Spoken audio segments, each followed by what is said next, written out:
안녕하세요. 3월 14일 KB 리서치 모닝 미팅 시작하겠습니다. 먼저 전일 증시 동향입니다. 태윤선 의원입니다. 네, 어제 코스피는 0.05% 하락, 코스닥은 0.92% 하락했습니다. 미국 소비자 물가 둔화로 상승 출발했으나 선물 옵션 만기일 영향에 수급과 환율 변동성이 높아지면서 하락 전환에서 마감을 했고 장 막판에는 외국인 매도세가 확대됐습니다. 달러원 환율이 1,449원대까지 하락하기도 했으나 오후 들어서 엔화가 강세 전환한 영향에 원화는 1,453.8원으로 상승 마감했습니다. 특징주로는 LS가 호반그룹의 지분 매입 소식에 약 19% 급등했습니다. 각각의 자회사인 LS전선과 대한전선이 특허 침해 소송 중인 가운데 추가 매입 경우 경영권 개입 가능성도 제기가 됐습니다. 한화에어로스페이스는 캐나다의 K9 자주포 제한 소식이 더해지면서 6%대 상승했습니다. 한편 주주에 대한 이사의 충실 의무를 도입하는 상법 개정안이 국회 본회의를 통과했습니다. 이사가 충실해야 하는 대상을 기존의 회사에서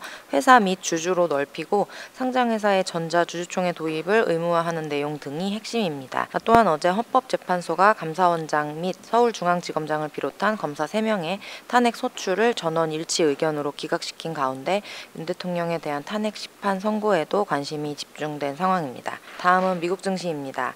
2월 생산자 물가지수 둔화에도 계속되는 트럼프의 관세 압박에 3대 지수가 다시 1%대 하락했습니다. 프랑스 등 유럽 와인 및 주류에 200% 관세를 부과하겠다고 발언했고 또 관세 강행에 대한 의지도 강조하면서 불안감이 증폭됐습니다. PPI는 전월 대비해서 변동이 없는 것으로 발표되면서 예상과 전월치를 하회했고 전년 대비로는 3.2% 상승해 역시 전월 대비해서 둔화했습니다. 다음 관전 포인트입니다.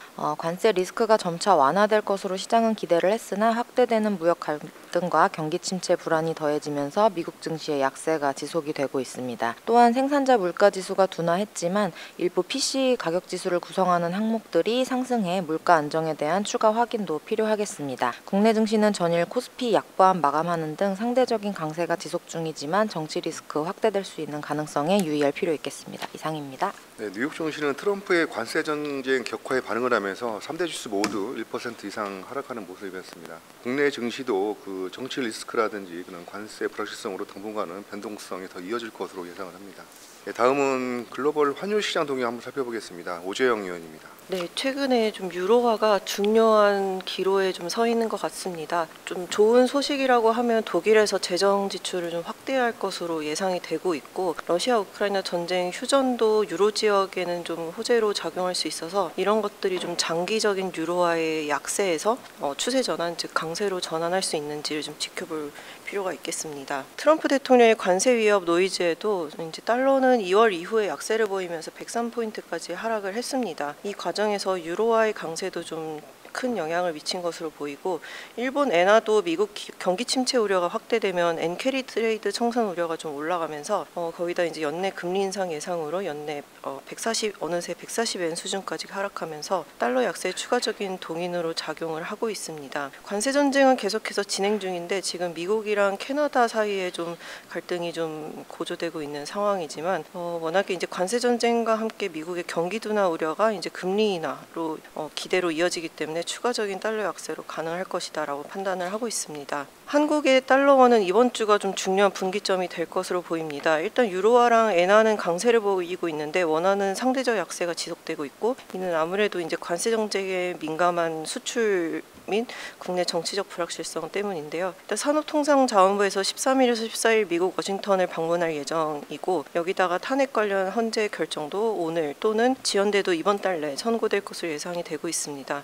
저희는 이제 불확실성 완화가 어느 정도 진행이 되면 원화도 후속적으로 강세로 전환이 가능할 것이다 라고 보고 있습니다. 독일의 재정 지출 확대가 유로 지역 턴어라운드 기대를 높이고 있는데 이번에 2월에 있었던 총선에서 보수 연합으로 정권이 교체되면서 일단은 헌법에서 제정한 재정준칙 한도를 개정을 해서 GDP의 1% 이상의 부채 차입을 허용하는 국방비 확대를 내세웠고 두 번째로는 인프라 투자로 10년간 5천억 유로의 특별기금 조성 이런 것들을 발표했습니다. 지금 헌법 개정안에는 많은 의석수 3분의 2의 동의가 필요하기 때문에 이제 굉장히 어려울 것으로 보이기는 하지만 지출한 수정을 통해서 좀 뭐 대한당, 좌파당, 녹색당 이런 쪽에서 어느 정도 좀 공감을 얻어내서 18일이나 25일 내에 통과를 목표로 하고 있는 것으로 보입니다. 마지막으로 지금 러시아와 우크라이나 전쟁 휴전 기대가 좀 높아지고 있는데 일단은 우크라이나 측에서 트럼프의 제안을 받아들여서 30일간 휴전 제안을 수락을 했고 현재는 러시아의 답변을 기다리는 단계입니다. 저희는 이제 트럼프 취임 이후로 좀 빠르게 진행이 되고 있는 러시아 전쟁 관련해서 좀 휴전 또는 종전 가능성이 좀 높아지고 있다라고 생각을 하고 있고 이런 것들이 유로화의 강세 요인으로 작용할 수 있는지를 지켜볼 필요가 있겠습니다. 이상입니다. 네, 그 연준의 금리 인하 기대와 함께 달러가 2월 이후에 약세를 보이고 있습니다. 반면에 유로화는 러우 전쟁 휴전 기대라든지 방위비 지출 확대 등으로 달러화 대비 두드러지는 게 강세를 나타내고 있고 반면에 일본 엔화는 미국 경기 침체 우려 확대로 인한 앵크레이 트레이드 청산 우려 및 연내 금리 인상 예상으로 어느새 145엔 수준까지 하락을 하면서 달러 약세의 추가적인 동인으로 작용을 하고 있습니다. 한편 한국은 이번 주 이후가 중요한 분기점이 될 것으로 보여집니다. 그래서 관세라든지 탄압 관련 그런 정치적 불확실성 윤곽이 어느 정도 잡힌다면 불확실성 완화로 유로화 및 엔화와 가치 완화도 강세로의 전환이 가능할 것이라는 그런 오재영 의원의 코멘트였습니다. 자세한 내용은 레포트를 참조 부탁드립니다. 다음은 인도 AI 인프라 확대 예상 관련 코멘트입니다. 김승민 의원입니다. 네, 안녕하세요. 아시아시장팀 김승미입니다. 인도 정부가 AI 생태계를 구축하기 위해서 장기 정책인 인디아 AI 미션을 발표했습니다. 정책의 주요 목표는 크게 두 가지로 첫 번째는 자체적인 AI 모델 개발, 그리고 두 번째로는 철도 티켓팅 혹은 기상 예측과 같은 산업 내 실질적인 사용 활용입니다. 해당 정책의 투자 규모가 5년 동안 12억 달러로 AI 선진국에 비해서는 낮은 편입니다. 그러나 과거 인도의 무인 탐사선이나 화성 탐사선 투자 규모를 보면 나사의 저비용 프로젝트 규모의 20% 수준에 불과한 점을 감안하면 주목할 만한 성과를 거둘 것으로 예상을 하고 있습니다. 그리고 약 10년 동안 인도의 AI 민간 투자 규모가 글로벌 7위를 기록한 것을 감안하면 민간 부문의 참여가 정부 정책 효과를 보완할 것으로 전망합니다. 그리고 현재 정책은 초기 자본이 많이 투입되고 있는 컴퓨팅 인프라와 AI 개발 단계에서 투자가 이뤄지고 있습니다. 세부적으로 설명을 드리면 인도 정부가 기업의 재정적 부담을 완화하기 위해 인프라 기업에게 보조금을 지급해서 소프트웨어 기업의 데이터 센터 이용 비용을 낮추는 정책을 시행 중입니다. 인프라 기업의 입찰이 아직 마무리되지는 않았지만 2월에 진행한 입찰에 참여한 기업들이 제시한 GPU 가격을 보면 시장가보다 최대 80% 낮은 수준을 기록했습니다. 특히 입찰에 참여한 GPU의 70%가 엔비디아의 H백과 같은 하이엔드 제품이었다는 점에서 고성능 컴퓨팅 환경 구축이 가시화되고 있는 상황입니다. 그리고 현지 전문가들은 12월에서 18개월 내에 인도 자체 AI 모델 출시가 가능할 것으로 전망을 하고 있고 정책적인 지원으로 인도의 독자적인 AI 생태계가 빠르게 구축될 것으로 기대합니다. 인도의 AI 인프라 확충과 함께 전력망 설치도 가속화될 것으로 보이는데요. 영국에서 발표하는 더 글로벌 AI 지수에서 인도는 83개 국가 중 10위를 기록했습니다. 그리고 세부 항목 중에서는 인재와 R&D가 2위, 13위로 경쟁력을 보이기는 했지만 인프라가 68위에 그쳤습니다. 이러한 격차를 해소하기 위해서 인도는 AI 인프라 확충에 박차를 가하고 있는 것으로 보고 있는데요. 그리고 전 세계적으로 비슷한 흐름이지만 인도도 AI 데이터 센터를 확장하면서 전력 수요가 급증할 것으로 예상되기 때문에 전력망 설치가 가속화될 것으로 보이고 있습니다. 인도의 AI 산업 초기 성장 단계로 인프라 설치가 본격화되면서 산업재, 통신, 그리고 유틸리티 분야의 투자 기회가 확대될 전망입니다. 감사합니다. 네, 인도 정부는 AI 생태계를 구축하기에 인디아 AI 미션을 발표를 했습니다. 향후에 총 5년 동안 12억 달러를 투자할 계획인데요.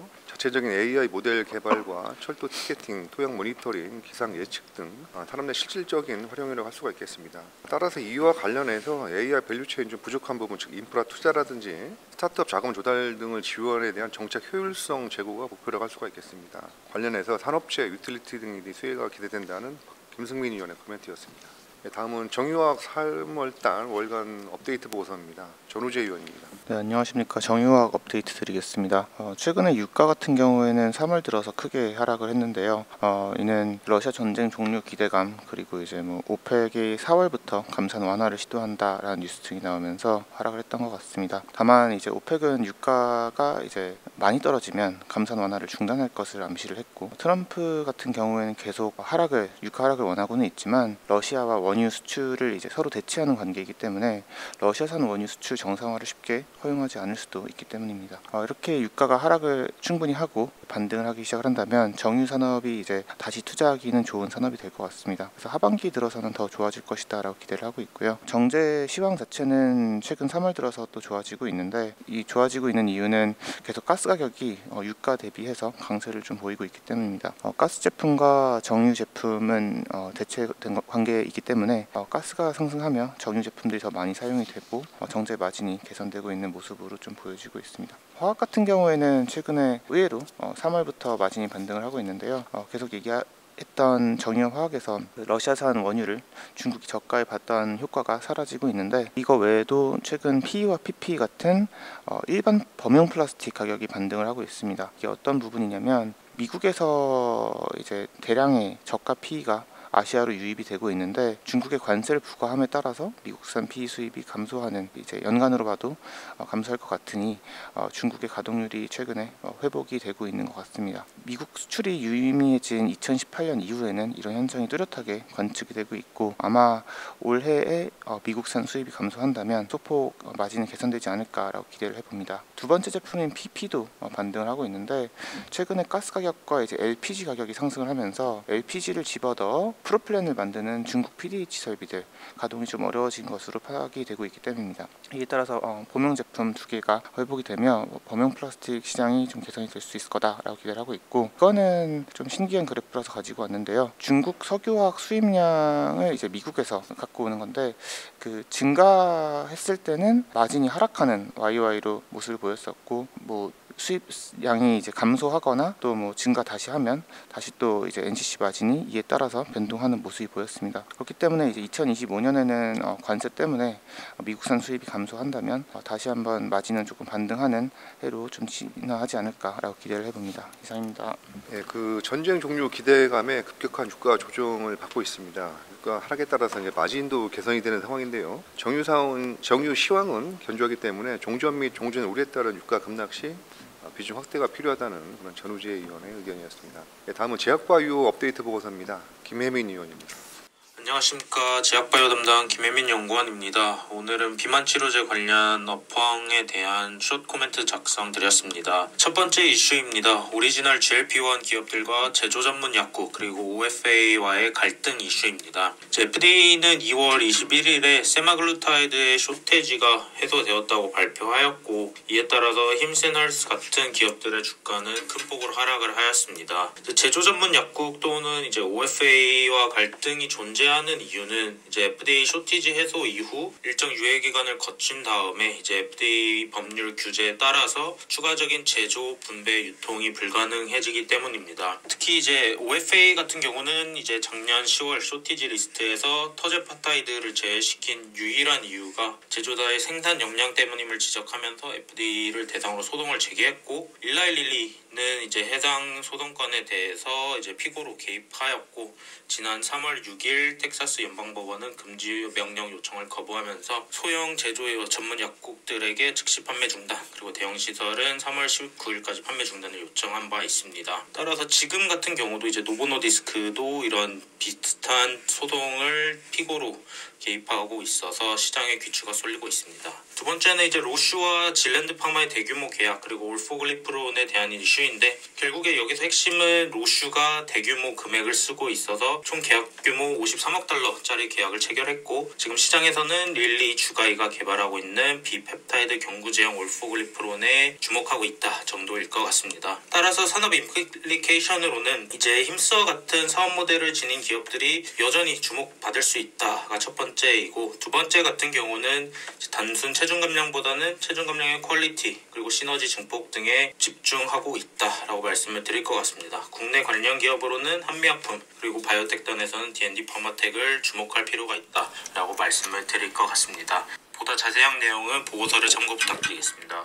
최근에 그 비만 치료 관련해서 GLP-1 세마글루타이드가 이제 이 주요 원재료죠. 이 주요 원료에 대해서 쇼티지가 발생을 하면서 오리지널 GLP-1 기업이라든지 제조 전문 약국 그리고 OAPA하고 이제 갈등이 있다고 합니다. 이처럼 GLP-1 시장이 확대될수록 공급망에 대한 중요성 더욱 지속해서 부각이 될 것이고 제조 전문 약국이라든지 OAPA 관련 기업체들도 지속적인 수혜를 볼 수 있을 것으로 이제 판단이 됩니다. 그와 관련해서 국내 기업으로는 한미약품 그리고 D&D 파마텍에서 관심이 필요하다는 그런 김혜민 의원의 코멘트였습니다. 네, 마지막으로 한솔 아이원스 한번 살펴보겠습니다. 성현동 의원입니다. 네, 안녕하세요. 한솔 아이원스 말씀드리겠습니다. 한솔 아이원스는 이제 반도체 부품의 정밀 가공 그리고 세정 코팅을 주요 사업으로 영위를 하고 있고요. 2024년 기준으로 정밀 가공이 77.5% 그리고 세정 코팅이 매출액의 22.5%를 차지를 하고 있습니다. 2022년에 대주주가 한솔테크닉스로 바뀌면서 한솔그룹에 편입이 되었고요. 2024년 실적을 좀 살펴보면 매출액은 1,571억 원, 영업이익 231억 원으로 실적 턴어라운드에 성공을 하였습니다. 정밀 가공 부분의 매출액이 1,218억 원, 영업이익 184억 원으로 성장한 부분이 큰 기여를 했고요. 세정 코팅 부분 같은 경우는 이제 매출액 353억 원으로 플랫타였으나 이제 신공장 가동하면서 비용 증가된 부분이 반영되며 영업이익은 47억 원으로 좀 감소하는 모습을 보였습니다. 저희는 올해 한솔 아이원스의 연간 실적을 매출액 1,920억 원, 영업이익 364억 원으로 추정을 하고 있습니다. 추가적인 개선을 전망하는 이유는 첫 번째로는 메모리 반도체 업황 회복입니다. 메모리 반도체 업황 개선에 따라서 정밀 가공 부분의 주요 고객사인 글로벌 장비 A사양 수주가 좀 회복이 되는 모습을 보이고 있고 세정 코팅 부분의 경우도 이제 적용 공정이 확대되면서 물량 반등을 좀 기대를 하고 있는 상황입니다. 신규 사업의 기여도 이제 본격화될 것으로 판단을 하고 있는데요. 이제 기존 IDM 고객사양 설비 부품 납품이 시작이 되고요. 두 번째로는 이제 글로벌 장비사양 노광 장비 부품의 재사용 비즈니스가 시작이 됩니다. 그리고 마지막으로는 또 다른 국내 IDM 향으로 이제 코팅 수주를 시작하면서 이제 세정 코팅 부분에 신규 고객사가 확보되면서 마진율이 높은 세정 코팅 부분의 매출 성장 또한 기대를 할 수 있는 상황입니다. 리스크 요인은 이제 당장 현실화될 가능성은 좀 낮아 보이지만 인력 충원이 지속되고 있습니다. 그래서 2024년 기준 직원 수는 총 677명이고 산업 내 유사한 매출 규모의 기업 대비는 인력이 좀 많은 편입니다. 전방의 가동률이 하락 시에는 고정비 부담으로 좀 작용을 할 수 있습니다. 이상입니다. 네, 한솔 아이원스는 반도체 부품의 초정밀 가공 및 세정 그리고 디스플레이 장비 부품을 생산하는 기업인데요. 2024년 매출액은 1,571억 원, 영업이익 231억 원으로 실적 턴어라운드를 기록을 했습니다. 특히나 2025년도에는 성장이 본격화될 것으로 전망이 되는데 매출액 1,920억 원, 영업이익 364억 원으로 추정이 됩니다. 투자 포인트는 메모리 반도체 업황 회복 그리고 노광 장비 부품이 리유지 등 신사업 기여에 따른 그런 실적이 큰 폭으로 증가할 것으로 예상이 됩니다. 한솔 아이언스 자세한 내용은 레포트를 참조 부탁드립니다. 이상으로 3월 14일 KB 리서치 모닝 마치겠습니다. 감사합니다.